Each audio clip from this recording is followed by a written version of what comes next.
Margaret Sedgwick was 45 years old, and she had buried 2 husbands. The morning after the second funeral, she did not weep in the yard. She climbed a ladder instead.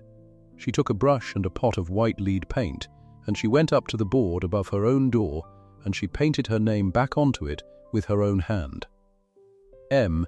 Sedgwick, licensed to sell ales, spirits, and tobacco. She painted it because no man in Thornbeck would do it for a woman in trade. Not one. There was a brewer in that town named Josiah Crowell. He set his piece over his tankard most nights, loud enough for every carter in the tap room to hear it.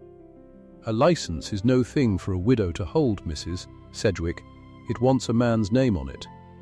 That same week, 3 railway men stood in her yard with a chain, measuring her cobblestones end to end, as if she were already gone. Then came an ordinary Tuesday. A ducal coach swung under her arch, and the Duke of Wrenmoor came down off the box himself, a man who had changed his horses at her door 11 times a year for 6 long years. He crossed the yard toward her. Every ostler went still. If you believe love is built with 2 pairs of hands, this story is for you. Before we go on, do one small thing for me. Subscribe so this story finds you to the end. And tell me in the comments, what town are you watching from tonight? I want to see how far this one travels. Now, come with me to Yorkshire. The town was called Thornbeck, and the year was 1846. It sat on the Great North Road, where the London Mail ran up to Edinburgh and back again, and where a coach could be gone as quick as it came. The inn was the Kestrel. It had 16 horses in its stalls and 4 postboys sleeping over the harness room, and it kept the Royal Mail timetable to the very minute. Not near the minute. To it, when the horn sounded under the arch, Margaret's teams were already standing in the yard, harnessed and blowing steam, and the change was done in under 2 minutes, and the mail was gone north again before the passengers had rightly stretched their legs. That was Margaret's doing. All of it. She had held the license for 11 years. 11 years across 2 graves. Her first husband had gone in a winter fever, quick and cruel, coughing in a back room while the snow came down. Her second had been thrown from a horse and killed on the very road her whole trade lived by. On the road that fed her. That was the thing about the Kestrel, and the thing about Margaret. She loved that road. She loved the sound of the wheels and the horn and the hooves on stone in the black of a January morning, and she feared it. Because it had taken a man from her, right out there past the last milestone, and given him back to her broken. She did not speak of that. She kept the books instead. The books were where you saw her, truly, the excise ledger, ruled in her own straight hand. The mail contract, kept in a locked drawer with the seal still crisp. The day book, where every gentleman who changed horses at her door wrote down the change and signed it. Margaret could tell you the price of oats to the farthing, and the age of every animal in her stalls, and the name of every driver on the northern stage. She could tell you which postboy could be trusted with a night run, and which one drank. She missed nothing. That was her trade, and her trade was her worth, and she knew it even when the town would not say it aloud. Her head ostler was a man named Tom Ellery. He had been at the Kestrel since before her first marriage, and he would have walked into the beck in his boots if she'd asked him. He didn't say much. He didn't need to. When the railway men came with their chain, it was Tom who came in from the yard with his cap in his hands and his jaw set hard. "They're measuring again, missus," he said. "Front to back, right through the yard." Margaret did not look up from the ledger straight away. She finished the line she was writing. Then she set the pen down. "Let them measure," she said. "A chain doesn't move a milestone, Tom, and it doesn't move me." But she went to the window after he'd gone, and she watched them. 3 men in good coats, laughing at something, one of them writing figures in a little pocketbook. They walked the length of her yard as if it belonged to them, as if the walls and the stalls and the 16 horses were already just a line on somebody's map. She stood a long while at that window. Then she went back to her books, because the books were the one thing the chain could not measure.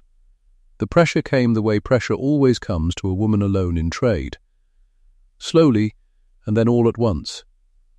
Josiah Crail held a tie against her tap. £480. It was an old loan, taken by her second husband to re-roof the stables and relay the yard, and it bound the Kestrel to sell Crail's ale and no other man's. Margaret had been paying it down for years, honest and steady, and she'd nearly reached the end of it. Crail knew that. And Crail did not want it paid. He wanted it called. So he called it. He sent a clerk with a stiff paper, demanding the whole 480 at once, by Easter, and in the same breath he lodged a petition. A petition to the licensing magistrates, the Brewster Sessions, to have the licence of the Kestrel Inn struck from the name of a woman and granted instead to a man. Any man. The petition said it plain, in the language of the law, that it was not fitting, nor safe, nor customary for a public licence to rest in a widow's hand. Margaret read the copy of it twice. Then she folded it and put it in the drawer with the mail contract, and she poured herself a small measure of brandy she did not drink. Easter she had until Easter, and Easter that year was not far. "He means to have it all," she said to the empty room, "the debt and the licence both. Pay him, and I've nothing left to pay the sessions with. Fight him at the sessions, and he calls the debt while I'm looking the other way." She turned the little glass on the table, round and round, not drinking. Clever Josiah, I'll give you that. She did not weep. She had not wept in the yard the morning she painted the board, and she did not weep now. She sat with it, the way you sit with weather, and she began, in her straight and careful mind, to count what she had and what she owed, and how thin the space was between them. That was the Tuesday the coach came. She heard it before she saw it, the way she heard every coach, the note of the wheels, the four in hand at a good clean trot, a driver who knew the turn. But there was no horn. That was the odd thing. The mail always blew the horn. This one came in quiet, and it came in fast, and Margaret was already moving toward the yard door before she'd thought about why. The greys were standing ready. Her 4 fast greys, the ones she kept groomed and harnessed for no scheduled coach at all. She had told herself for years she kept them ready out of habit, out of good keeping. That was not the whole truth, and some part of her knew it wasn't, and she did not look too hard at that part. The coach came under the arch, dark green and very plain and very fine. No crest painted large, just a small device on the door if you knew to look. And the man on the box was not a hired coachman. It was the Duke of Wrenmoor himself, in a plain drab greatcoat, driving his own team with his own hands, the way he sometimes did on the northern road when the mood took him. He drew up clean in the middle of her yard, and the yard, which was never still, went still. Tom Ellery stopped with a bucket in his hand. The 2 nearest postboys froze at the harness. Even the horses seemed to hold their breath, because a duke on the box of his own coach is one thing, and a duke coming down off it in the yard of the Kestrel at Thornbeck on an ordinary Tuesday, with no horn and no warning, is another thing entirely. Margaret did not freeze. She walked out to meet him, because that was her yard, and he was a customer, and she had met him at that door more times than she could count on both hands. "Your Grace," she said, "you're not looked for, but you're welcome. Will you change here, or bait and go on?" Alexander Cardew came down off the box. He was near 50, grey, coming in at the temple, a big steady man who moved without hurry. A widower these 6 years, though Thornbeck talked of that less than it might have, him being a duke and all. He handed the reins to Tom without looking, because he trusted this yard, and he had reason to. "Change, if you'll have the horses," he said. "And a word, Mrs. Sedgwick, if you'll spare it. But the horses first. I never like to keep a good team standing." "The greys are ready," she said, before she'd thought. "I'll bring the book for you to sign." He looked at her when she said the greys were ready. Just a flick of the eyes, as if he'd noted a thing and put it away for later, the way she noted things. Then he nodded, and the yard came back to life around them, the postboys leaping to the change, Tom leading the tired team off with a low word, the fresh greys backed into the traces quick and clean.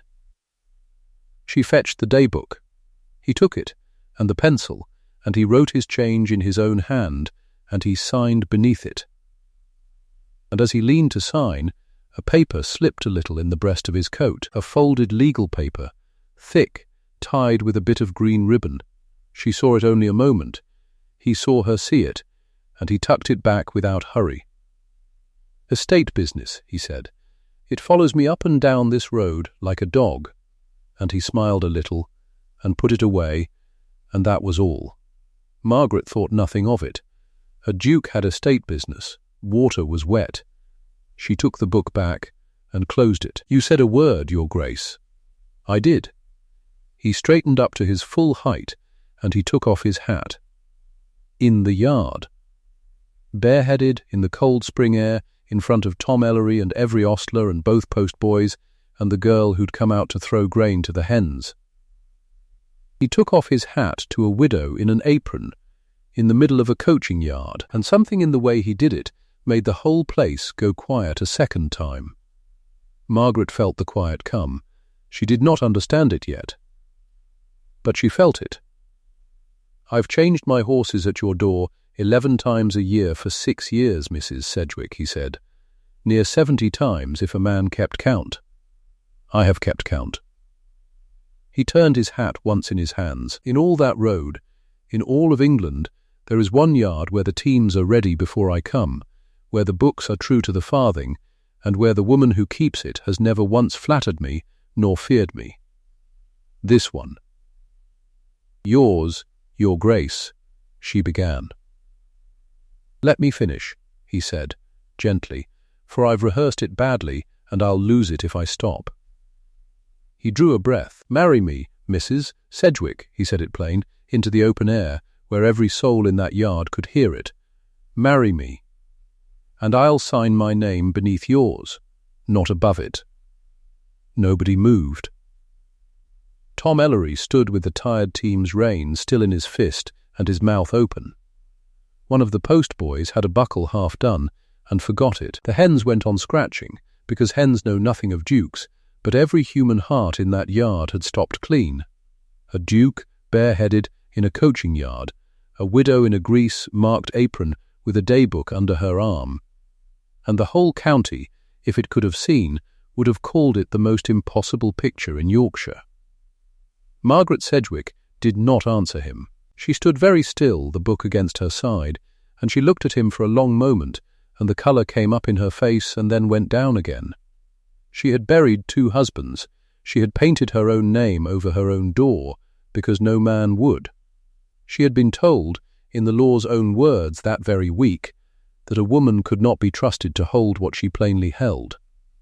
And now a duke stood in her yard, hat in hand, and asked to sign beneath her. She did not say yes, she did not say no. Her whole life had taught her that when a man offers a woman in trade a great deal, he is generally about to take a great deal more. She had learned that lesson twice over, and once from the law. "You'll want your fresh team, Your Grace," she said at last. Her voice was level. Only Tom, who knew her, heard the thing shaking underneath it. "They're put to. The road's clear to Boroughbridge. You'll make Newcastle by dark if you don't stand talking in my yard." And she turned, and she walked back inside, with the daybook under her arm and her spine as straight as the lines in her ledger. Behind her, the Duke of Wrenmoor put his hat back on his head. He did not look angry. He did not look like a man refused, exactly. He looked like a man who had known he was asking for something that took more than one asking, and had decided to ask it anyway, out loud, where the ostlers could hear. He climbed back onto the box, he gathered the greys, and he took the road north, and the horn stayed silent, and the yard let its breath go all at once, like a room after a thunderclap. Tom Ellery came and stood in the doorway of the tap. Margaret was behind the counter, wiping a shelf that did not need wiping. "Missus," he said. "Don't," she said. "I'll not," he said. And he didn't, but he stayed in the doorway a while, the loyal fool, as if she might need someone in the room, and after a time she was glad enough he did. The Duke came back 4 days later, not in the plain green coach. On horseback, one groom behind him, quiet, at the end of the afternoon, when the mail had gone through and the yard was between coaches. He came into the tap and took off his hat and asked, very civil, whether Mrs. Sedgwick could spare him a quarter of an hour in her parlour on a matter of business. And Margaret, who had had 4 days to be angry and had spent them instead being afraid, said that she could. She had thought about what she would say.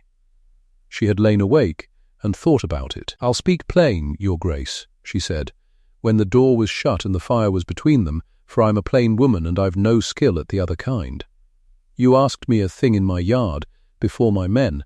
I did not answer you, and it was ill-mannered of me, and I'm sorry for it. But I'll answer you now, and you'll not like the shape of it. Try me," he said. "If I were ever to marry again, and I did not think I ever would, there'd be terms, not soft ones, 3 of them, and I'll not bend on any." She held up one finger. "The trade stays working. The Kestrel is a coaching inn, and it stays a coaching inn, running as it runs now, not a duke's plaything, nor a country house dressed up. The mail contract is kept. The books are kept. By me." "Agreed," he said, "before you finish. But finish." 2. A second finger. Not one man turned off. Not Tom Ellery, not the smallest postboy who drinks more than he ought. They came to this house under my keeping, and they stay under it. I'll not have loyal folk put on the road so a great house can save the cost of them. "Agreed," he said again, and she saw that he meant it, and it unsteadied her a little, how quick he said it. And 3. She did not hold up a finger for the third. She put both hands flat on the table instead, and she looked at him straight across the fire. "The license stays in my name. Mine, not yours, not ours, not held in trust by some steward for the pair of us. Mine, over that door, as it has stood for 11 years. Her voice did not rise. It went the other way. It went very quiet and very hard. "The license stays in my name. That is not a term, Your Grace. That is the whole of it. Everything else is talk." She waited for it. She waited for the flinch. She had seen it on every man's face who ever heard a woman lay claim to her own, the little tightening, the small retreat, the beginning of the speech about what would be more sensible and safer and more usual. She had heard that speech from lawyers and from brewers, and once, God help her, from a curate. She braced for it now. The Duke of Wrenmoor did not flinch. He reached into the breast of his coat. He took out the folded legal paper with the green ribbon, the one she'd glimpsed in the yard and thought nothing of, and he laid it on the table between them, unopened. And he put one broad finger on it. "Mrs. Sedgwick," he said, "I had this drawn in London 3 weeks ago, before ever I came up the road to ask you. It is a settlement in equity." He said the words carefully, so she'd have them right. "It puts the license, and the freehold of this inn, and everything you have built here, to your sole and separate use. Yours, not touched by any marriage, not touched by me. A husband's hand cannot reach it, not mine, not any man's, not in law and not in fact." He took his finger off the paper and sat back. "I did not draw it to win your yes. I drew it because it is right, and because I had reasons of my own, which I'll tell you another day. Your third term is not a term to me, madam. It is the one thing I came already carrying." Margaret looked at the paper. She did not touch it. She was a woman who had learned that the kindest-looking paper is often the one that costs you most, and she did not trust it, and she would not have trusted it if an angel had brought it. But she looked at the green ribbon, and she looked at the steady man across the fire who had not flinched, and something moved in her that she did not welcome, and could not quite name. "You'll forgive me," she said, "if I don't read it tonight. Read it in a year if you like," he said, and stood, and took up his hat. "I'm a patient man, Mrs. Sedgwick, and I take the road often. I'll pass this way again." He did pass that way again, sooner than either of them looked for, because that January the snow came. It came the way it comes on the North Road when it means business, not soft, but sideways, driven hard off the moors, filling the cuttings and drifting the walls until the road between Thornbeck and Boroughbridge was one white blank and the milestones were gone. The mail was due up at 11 at night, and by 9 there was word that a drift had closed the road at Sedgley Bank, 4 miles south, and that the London mail was stuck fast in it with the bags aboard and the guard half frozen on his seat. The Royal Mail does not stop for snow. That is the whole of the contract. It goes through, or the men who hold the contract answer for it. And the contract at Thornbeck was in Margaret Sedgwick's name. She had her boots on and the lantern lit before Tom had finished telling her. "Fresh teams," she said, "the heavy horses, not the greys, and the shovels, and every man who can stand. We dig the drift and we bring the bags on to Thornbeck ourselves, and we run them north from here on time. Sedgley Bank is 4 miles. We can be there in the hour. Mrs. In this, the contract." "Tom," that was all she said. The contract, and into the yard, out of the white dark, came a horse and a big man in a drab greatcoat with snow to his knees. The Duke of Wrenmoor had been caught by the same storm on his own way north, had holed up at the last inn, and had heard the same word she'd heard, the mail down at Sedgley Bank. He had not gone to his warm bed. He had come to her yard. "You'll want men," he said, swinging down. "I've 6 of my own behind me, and their backs are strong, and they do as I say. Where's the drift, and what's your plan?" "You have a plan. You always have a plan." She should have argued. She did not. There was no time, and the truth was she was glad of him, and the gladness frightened her more than the snow. "Sedgley Bank," she said. "You take your men and the shovels and cut the drift from the south side. I'll bring fresh teams and the sledge from the north and lift the bags across. We don't free the coach tonight, we free the bags. The bags go through. Can your men dig?" "My men can dig," he said. "Can your greys stand it?" "My greys can stand anything," she said. "So can I." They went out into it together. It was the worst night's work of her life, and she had known some. The wind took the breath out of you. The lantern light showed nothing but the next foot of white. But at Sedgley Bank they found the coach half buried, and the guard blue and stubborn on his box, still guarding the bags, because that was his contract too, and they dug. The Duke's men and her men, side by side, no rank in it, just backs and shovels and the steam of them rising in the lantern light. He dug with them. A Duke up to his thighs in a snowdrift on the North Road, throwing snow like a navvy, calling her Mrs. Sedgwick through a mouthful of weather and asking her which way the road ran under all that white, and trusting her answer. They got the bags across to the sledge. They got the guard down and thawing under a blanket. And Margaret's greys, God bless them, leaned into the collar and brought the mail up through the last 4 miles to Thornbeck. And the horn blew at last, under her own arch, at 20 minutes to dawn. The London mail went north out of Thornbeck that morning. Late from Sedgley Bank, yes, but it went. The contract held. Her name stayed clean upon it. She stood in the yard as the fresh coach pulled away into the grey light, and she was so tired she could have laid down on the cobbles and slept, and the Duke of Wrenmoor stood beside her, snow melting off both of them, saying nothing at all. And when at last she made them all go in, and she set the kitchen girl to warming broth and bread, she saw a thing she was not meant to see. He would not sit to eat.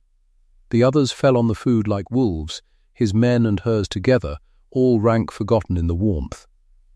But the Duke stood by the fire with his cup of broth going cold in his hand and his eyes somewhere else, and when she pressed him, "Eat, your grace," "You've earned it thrice over." He shook his head and said only, "I don't eat before I take the road. Old habit. It'll keep till I'm home."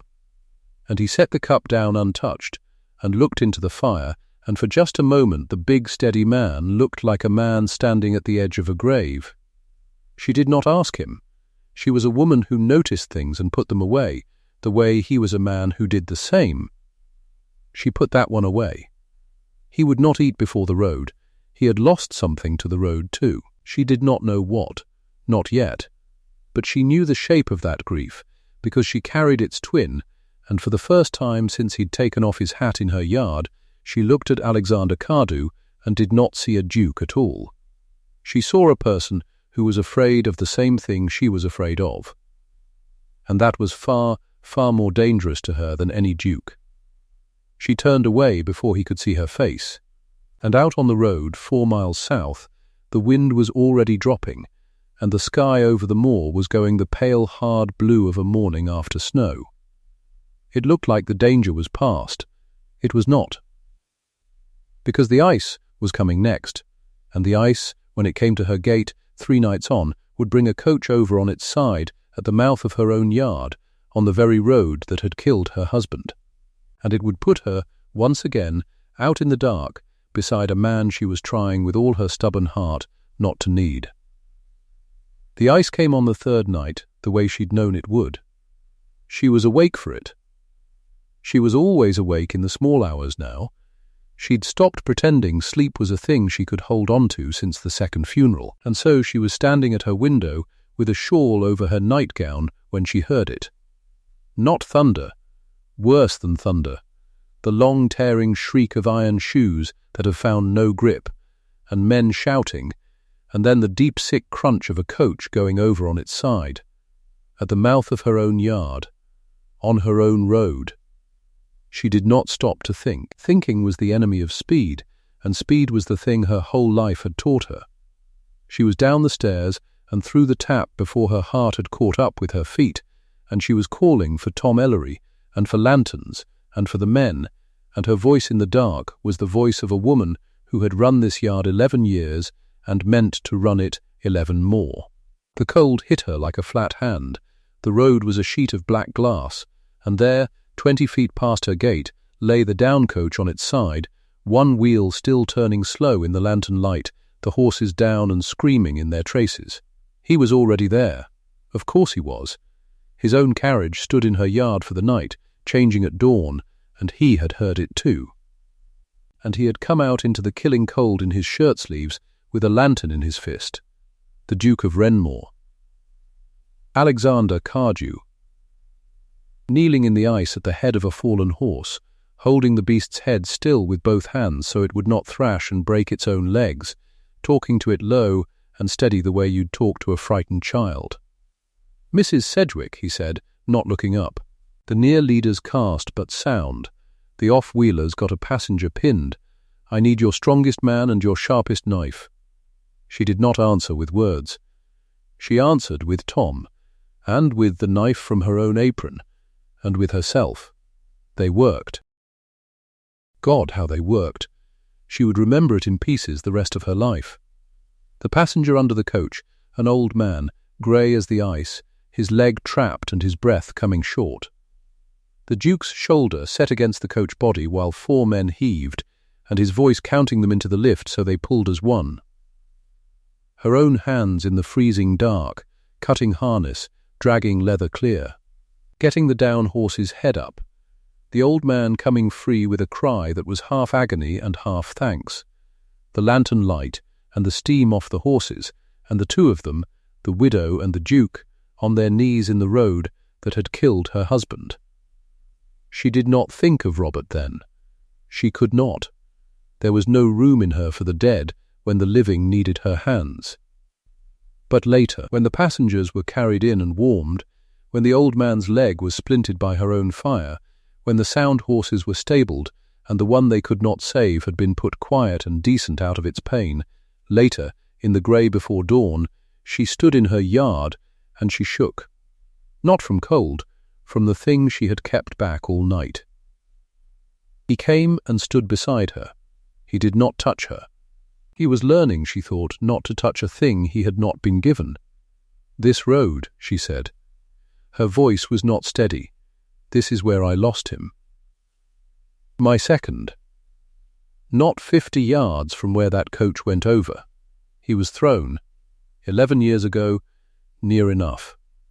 And I have hated this road every day since, and needed it every day since, because it feeds me, and I cannot afford to hate the thing that feeds me.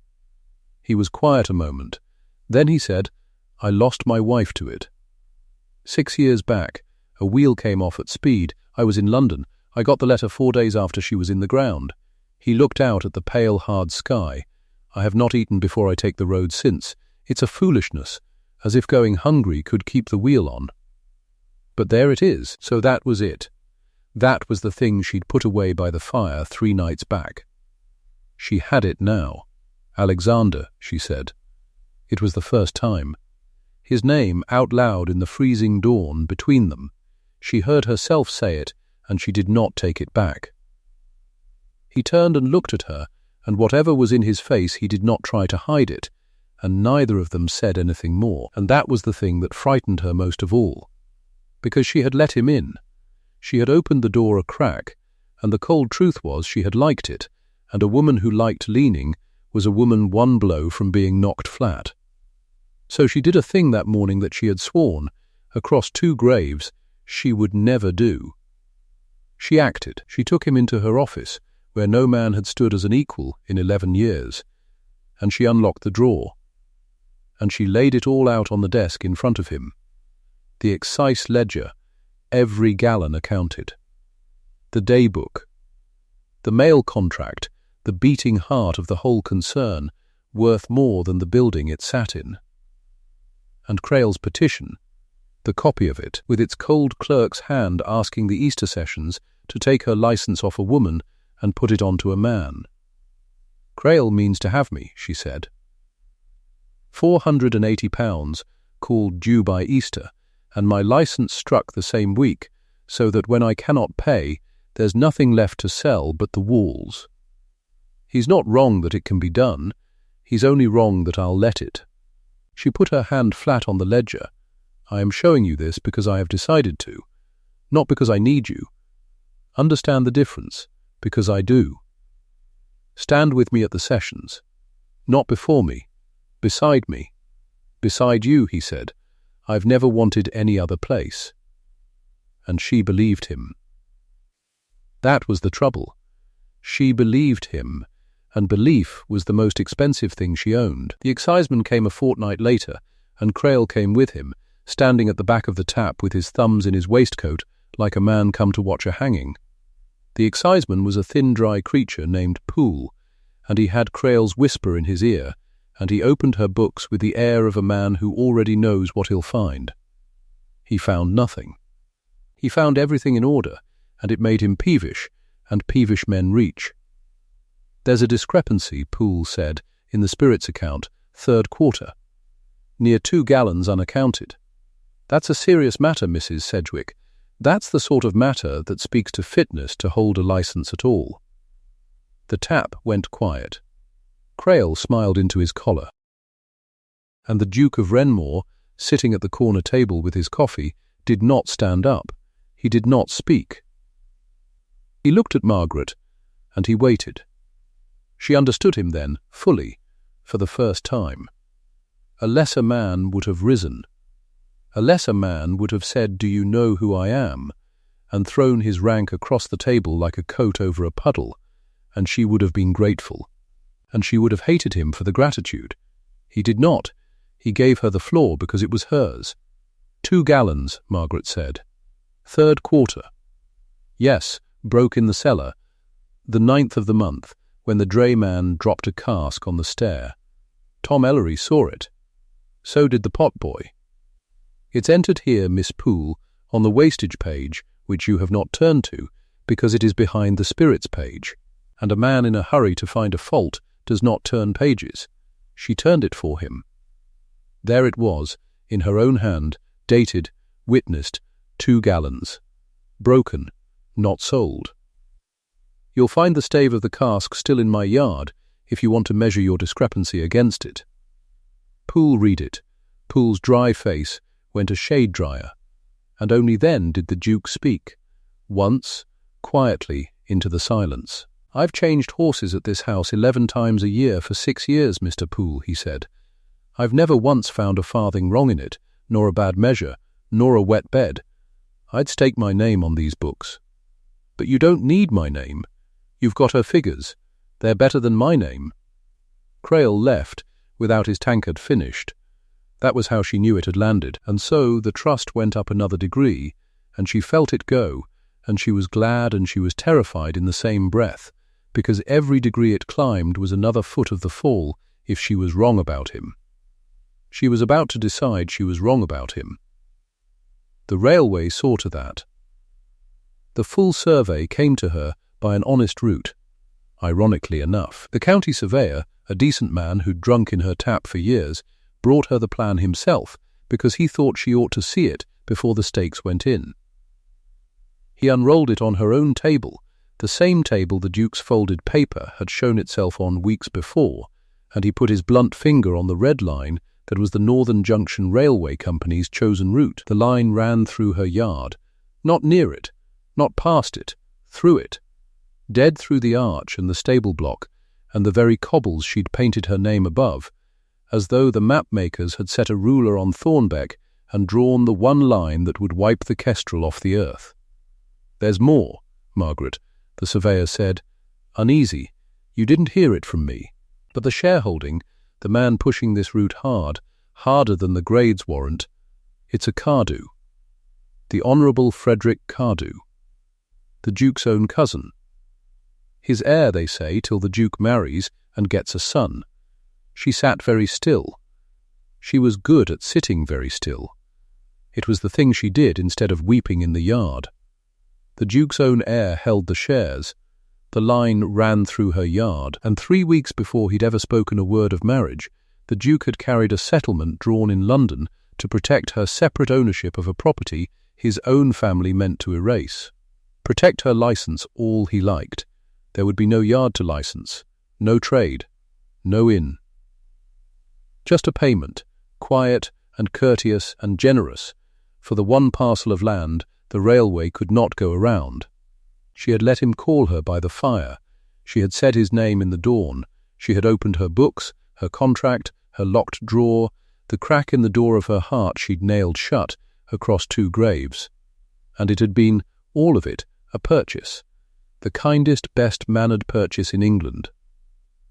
But a purchase. She got the settlement out of the drawer where she'd kept it, unsigned, and she waited for his coach, and when it swung under her arch that Tuesday, she was standing in the yard to meet it, the way she'd stood to meet him the day he asked. He came down off the box smiling. The smile did not last. "I've seen the survey," she said. She held the deed out to him across the cold air between them. "The line runs through my yard. Your cousin holds the shares, and you had this drawn 3 weeks before you asked me." Her voice did not shake. She would not let it shake. "It's a fair price, Your Grace. It's a generous one. But I'll not be married for a parcel of land." She pushed the paper into his hands. "You shall have the yard honestly then, buy it like a man buys a field. I'll not be bought like one." And she turned, and she went inside, and she did not weep in the yard, because she'd nearly done it. That was the worst of it, the thing she could hardly bear to look at. She'd nearly loved a man who lived on the road. She'd nearly handed the road her heart to break a second time. And she was almost grateful to the railway for saving her from it, and being grateful for that was the loneliest feeling she had ever known. He did not argue. He did not follow her in and make his case. She heard his coach take the road 20 minutes later, north, toward his estate, and she thought that was the end of it.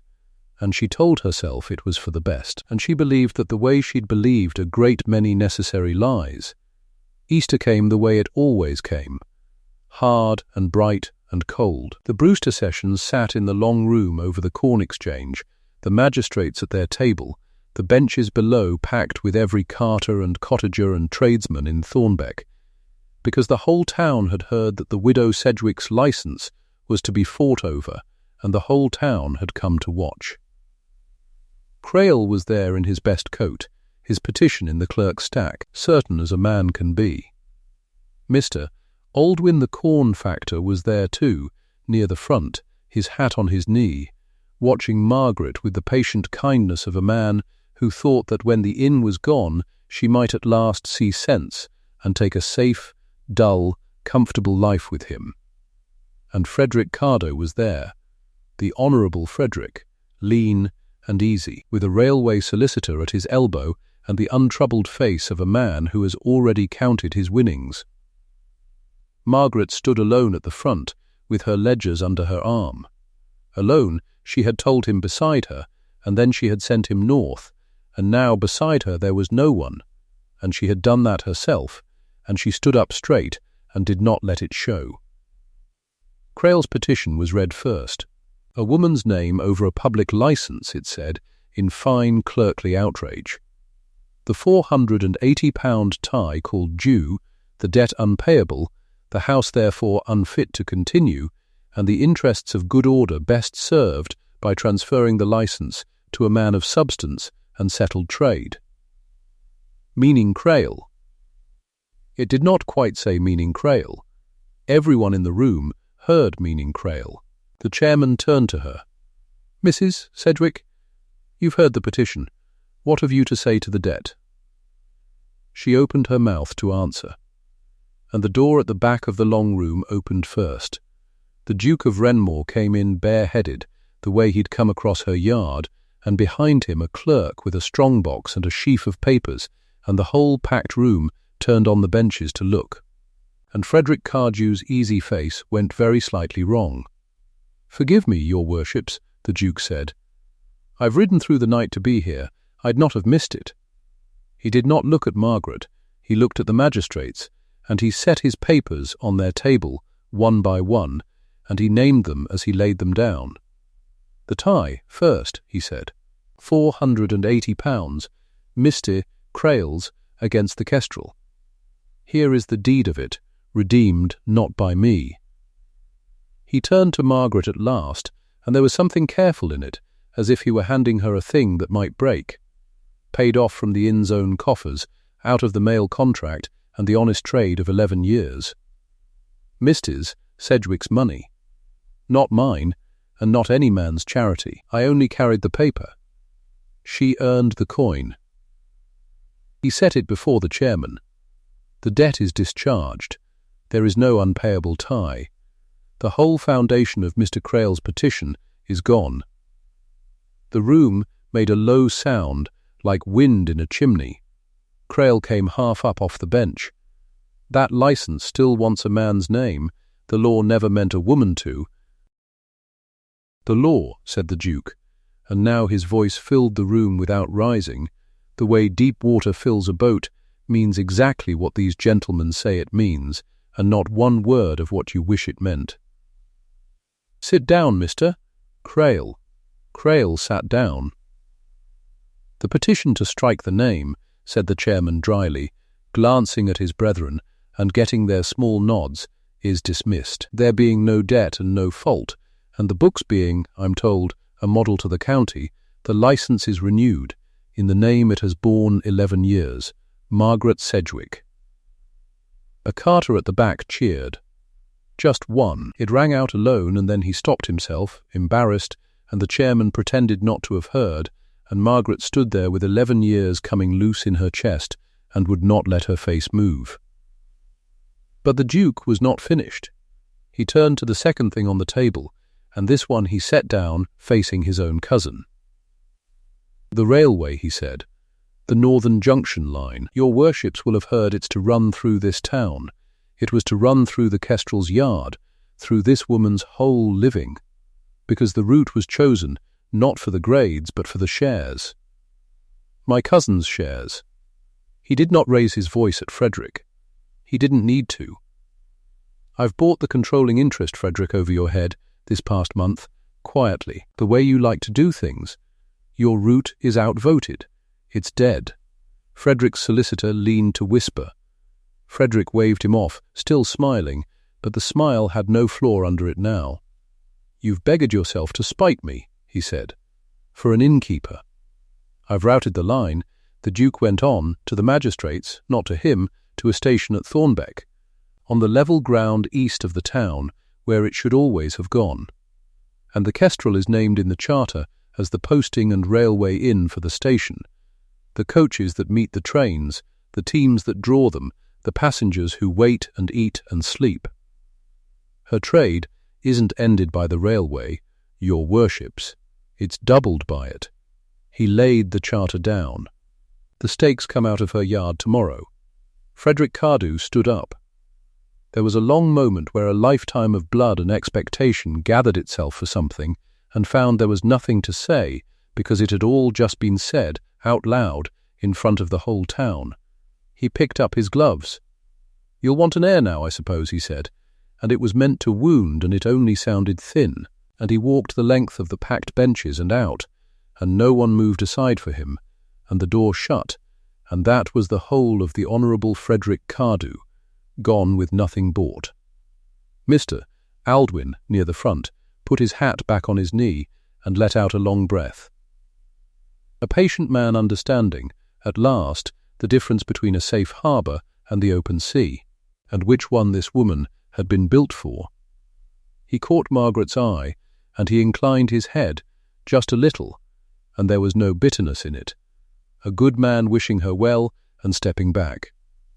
She gave him the same nod in return, and something passed between them that was almost thanks. And then he, too, was gone, quietly, the way sensible men go. And there was one thing left on the table. The Duke picked it up himself. The settlement, the deed with the green ribbon, the one she'd pushed back into his hands in her yard and told him to buy his field like a man. He unfolded it, and he handed it not to the magistrates but to her, and for the first time since he'd come through the door, he spoke only to Margaret, though the whole room heard every word. "You thought I had this drawn to buy your yard," he said. "You were right that I had it drawn before I ever asked you, and you were wrong about why." He was quiet a moment. The careful had gone out of him now. This was the true thing, the thing under all the papers. "I had a sister, Margaret, Cecilia. She married a man the family approved, and under the law everything she owned became his the day she signed the register. Her money, her house, the little pottery her mother left her that she loved more than she loved him. He drank it and sold it and broke it, all of it lawful, because a wife owns nothing a husband cannot take. I watched her stripped bare by the law that was meant to protect her, and I could do nothing. Because it was all perfectly legal, the room was silent as a grave. So when I asked you," he said, "I had this drawn first. In equity, above the common law. Your licence and the freehold of the Kestrel held to your sole and separate use. Yours, not mine, not ours, not any son's. If you'd married me, and I'd turned into the worst man in England the next morning, I could not have touched one brick of this house. I signed it before you could give me any answer at all, so that whatever you chose, it would be free. That was never a purchase. It was the opposite. It was the only way I knew to ask a woman like you for anything, and have it be a question, and not a trap." Margaret looked down at the paper in her hands. She read it there, in the hush, in front of the whole town of Thornbeck, the clerk's fine hand, the green ribbon, and the words, plain in the middle of all the law, held to her sole and separate use. She looked up. The first thing she said was not yes. It was not thank you. It was one word, the word she'd said once in a freezing dawn and taken back to herself and locked away, and now she said it in the light, in front of the magistrates and the carters and the whole watching town. Alexander, that was all. That was everything. And he heard the yes inside it, because he was a man who noticed things and put them away, and he had been keeping this one a long while. The road had taken a husband from her. It had taken a wife from him. It ran outside her door, and it would run outside it always, and she had spent 11 years hating the thing that fed her. And she looked at the man who lived on that road, who would not eat before he took it, who carried his grief the same shape she carried hers, and she made her choice out loud where the whole county could hear it. "The road took one from me," she said, "to him, to all of them. It'll not take my courage too. I've been afraid of it 11 years. I'm done being afraid of it." And she folded the deed, and she held out her hand, not to be helped, not to be taken, to take. He set his in it, beneath, not above, exactly as he'd sworn in the yard. They painted the name-board the next week. The signwriter set his ladder against the lintel, and the whole yard came out to watch. Tom Ellery and the ostlers, and the potboy and the kitchen girl, and the Duke of Wrenmoor stood at the foot of the ladder in his shirt-sleeves and held the paint pot himself while the man worked. They did not touch the old letters. Sedgwick stayed exactly where she'd painted it herself, the morning after the second funeral, when no man in Thornbeck would climb up and do it for a woman in trade. It stayed over the door, large and hers. And underneath, small, the signwriter painted 3 new words, and A Cardew, beneath, not above. And this time, when the last letter dried, no one in the yard stood still, and silent the way they had the day he'd first crossed it. This time they cheered, every one of them, Tom Ellery loudest of all, and the sound of it went up over the arch and out onto the Great North Road, and Margaret Sedgwick stood in her own yard under her own name, and let herself, at last, be glad where people could see it. 1 year on, there was steam at Thornbeck. The little station stood on the level ground east of the town, just as the charter promised, and the first train of the morning came in with a shriek and a sigh, and waiting on the cobbles beside the platform stood the Kestrel's greys, harnessed and gleaming, ready to draw the connecting coach the 4 miles up to the villages the rails did not reach. The trade was not dead. The trade was doubled, exactly as he'd said it in the sessions room. The tap was full. The books were right. The licence hung framed behind the bar in the one name it had ever borne. And in the corner of the tap, at the table she kept for him and no one else, the Duke of Wrenmoor sat with a plate in front of him. And he was eating. He was eating before he took the road. That was the thing she watched from behind her bar, drying a glass she'd already dried, the way a woman watches the one small proof that means more than all the papers in the world. He ate, now, before the road. Because she was on it with him. Because a man stops being afraid of the thing that took someone when he's no longer facing it alone, and neither, it turns out, does a woman. He caught her watching. He raised his cup to her across the room. She raised her cloth back and shook her head at him and smiled in spite of herself, the way she'd sworn once she never would in front of the customers. On the bar between them lay the daybook, open to the day's page, and where for 6 years there had been an entry in that book, a duke, changing horses, 11 times a year, a line of ink and a signature, and gone by dawn, there was no entry now, there was no change of horses to record. Because he was not passing through anymore. He was home. Wherever you're watching from tonight, comment the name of your town. I'd love to see how far this story has travelled.